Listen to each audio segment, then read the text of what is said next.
Buenos días a todos. Una vez más quisiera agradecer a los organizadores por armar esta reunión y a todos ustedes por acercarse a charlar con interés acerca de nuestro país. Para comenzar, quisiera hacerles una pregunta. ¿Alguna vez imaginaron cómo hubiera sido su vida si hubieran comprado acciones de Apple en 1985 o acciones de Amazon antes del 2009? Y sin poner ejemplos tan exagerados, ¿cuántas veces hicieron cuentas en sus calculadoras de cómo les hubiera ido si hubieran invertido en aquella oportunidad especial que dejaron de escapar? Hoy me encuentro en condiciones de decir que Argentina en 2026 es una de esas pocas grandes oportunidades que la vida pone delante de nuestro. Y no lo digo meramente por ser el presidente. Imagino que escucharán seguido este tipo de discursos por parte de primeros mandatarios. Pero también imagino que pocos presentan un investment case tan sólido como el que presenta Argentina hoy en día. Hace pocas semanas concluimos nuestro segundo año de gobierno. Durante esta primera etapa nos dedicamos a arreglar un desastre económico que heredamos, una de las peores macroeconomías del mundo, con 15 puntos de déficit fiscal consolidados en términos de PBI entre el Tesoro y el Banco Central, una inflación que galopaba al 1% diario, un riesgo país por encima de los 3.000 puntos básicos y una deuda asfixiante. Y rápidamente dimos un giro de 180 grados y nos convertimos en uno de los 5 selectos países del mundo con superávit fiscal, al punto que Argentina lleva 2 años de superávit por primera vez desde el 2008. De seguir así en este año sería la primera vez que Argentina tenga 3 años consecutivos con superávit fiscal libre de default en muchas décadas. Pero es más valioso aún, esta es la primera vez en aproximadamente 100 años que Argentina se encuentra en superávit sin una hiperinflación que licuara la deuda, sin una rescisión unilateral de contratos y derechos de propiedad. Es decir, es la primera vez que Argentina tiene superávit producto de una decisión política y un programa político sostenible. El superávit nos permitió arreglar el descalabro monetario y poner a raya la inflación, que bajó a su valor más bajo en 8 años, generando una baja del riesgo país a cerca de 500 puntos básicos. Todo esto lo logramos a pura fuerza de voluntad, con el respaldo de un pueblo decidido a dejar atrás una larga historia de miseria y empobrecimiento.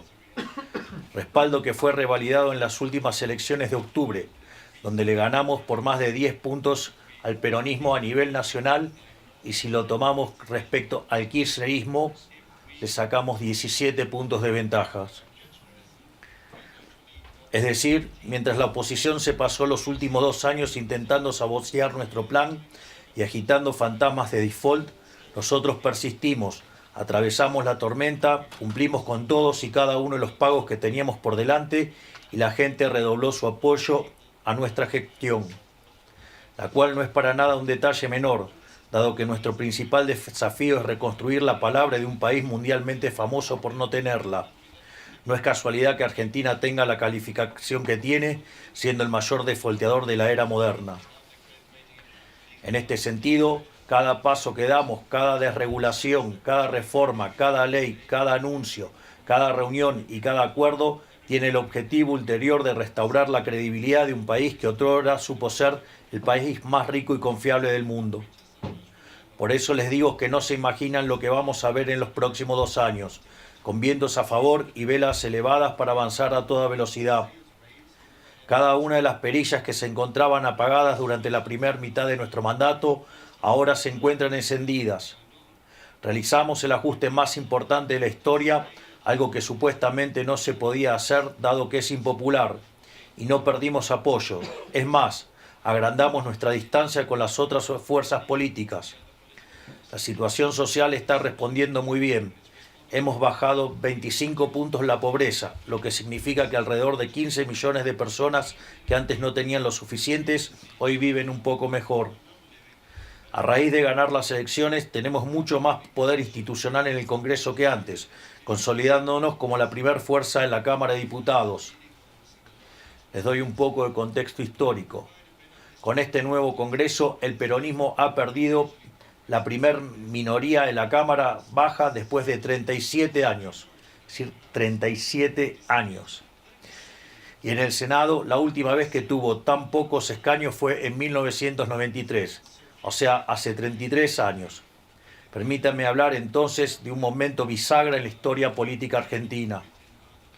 El efecto de este cambio político ya está arrojando resultados notorios.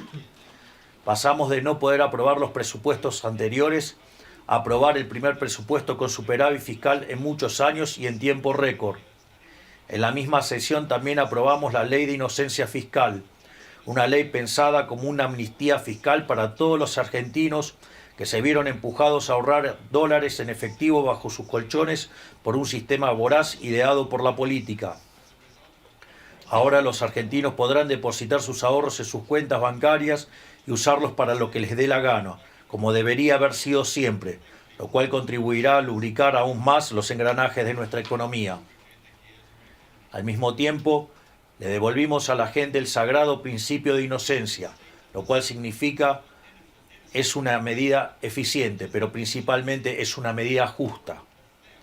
Todo esto se suma a todos los logros que supimos conquistar en el pasado, como el régimen de incentivo que le da previsibilidad y competitividad fiscal a las inversiones superiores a los 200 millones de dólares, o sea, el RIGI.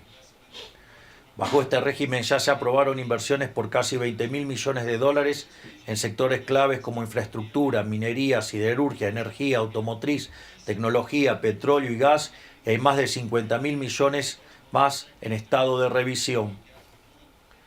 También tenemos las bajas y eliminaciones de aranceles y derechos de exportación, las bajas de impuestos a distintos sectores de la economía y las 13.500 desregulaciones y reformas que ya llevamos adelante. Y aún tenemos mucho por hacer en el corto plazo.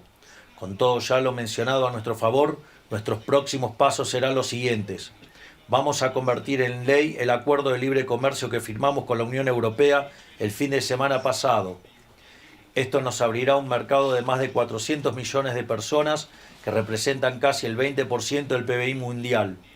Ya hay estimaciones que muestran que nuestras exportaciones al continente europeo crecerán un 76% de acá a 5 años. Además, vamos a impulsar una ley de reforma laboral para dotar de dinamismo y competitividad a un mercado sobreregulado y estático, que al fin de hoy empujó a un 50% de trabajadores a la informalidad. Esto potenciará fuertemente a nuestras pequeñas y medianas empresas, que emplean al 70% de los trabajadores argentinos y que han sido castigados durante años. Una reforma que además incluye baja de impuestos. También vamos a reformar la mal llamada Ley de Glaciares para federalizar los criterios ambientales y que las distintas provincias puedan tomar decisiones sobre su territorio, lo cual dinamizará la industria minera. Y esto es solo nuestra agenda parlamentaria para el próximo mes de febrero. Aún nos quedan muchos cambios por impulsar, pero ya nos encontramos en la etapa de la curva en la cual cada cambio realizado multiplica enormemente sus resultados, al igual que lo hace el interés compuesto. Siguiendo una analogía del difunto Charles Munger, los primeros 2 años se tratan de empujar nuestra bola de nieve colina arriba para construir su energía potencial. Ahora los próximos 2 años se tratarán de empujar la colina abajo para que la bola de nieve del crecimiento argentino crezca a cada segundo. Tan solo por haber alcanzado el equilibrio fiscal y por sostenerlo a lo largo del tiempo, Argentina alcanzaría, según distintos estudios, una base de crecimiento del 5% anual. Un crecimiento durante el cual, simultáneamente, el gasto público se mantendrá fijo en términos reales. Esa diferencia con la recaudación nos permitirá seguir bajando impuestos progresivamente, incentivando aún más el crecimiento en un verdadero círculo virtuoso. Porque si al equilibrio fiscal le sumamos las reformas que queremos llevar adelante, podríamos estar hablando de un crecimiento del 7 u 8% anual de manera sostenida. Y esto no es un número que nos inventamos porque sí, sino que tiene que ver con lo que explicó David Ricardo al postular las ideas de las ventajas comparativas. Argentina pasó mucho tiempo cerrada al comercio, lo que le hizo estancarse. Al desregular nuestra economía y volver a abrirnos al mundo, el resto del mundo ganará un solo socio comercial, mientras que Argentina estará ganando decenas de socios comerciales. Esto nos hará converger nuevamente a la media a gran velocidad, tal como pasó en los países soviéticos tras la caída del muro de Berlín y la disolución de la Unión Soviética. No sería para nada descabellado escuchar hablar durante los próximos años de crecimiento a tasas argentinas. Semejante crecimiento implicaría que en 10 años nos pareceríamos a países de altos ingresos. En 20 años estaríamos entre los países más ricos del mundo y en 30 años estaríamos en el podio de las potencias mundiales. En resumen, estamos creando las condiciones necesarias para que el sector privado explote al máximo su capacidad creativa sin que su derecho a la propiedad se vea amenazado. Queremos que la Argentina le ofrezca al mundo su potencial, un potencial que estuvo durante un siglo suprimido por el socialismo y hoy se muere por salir a la luz. Los invitamos a sumarse a esta gran gesta y capitalizar el cambio de época de la República Argentina, un país el que estará todo por hacerse, que los recibirá con los brazos abiertos. Muchas gracias a todos, que Dios los bendiga, que la fuerza del cielo nos acompañe y ¡viva la libertad, carajo!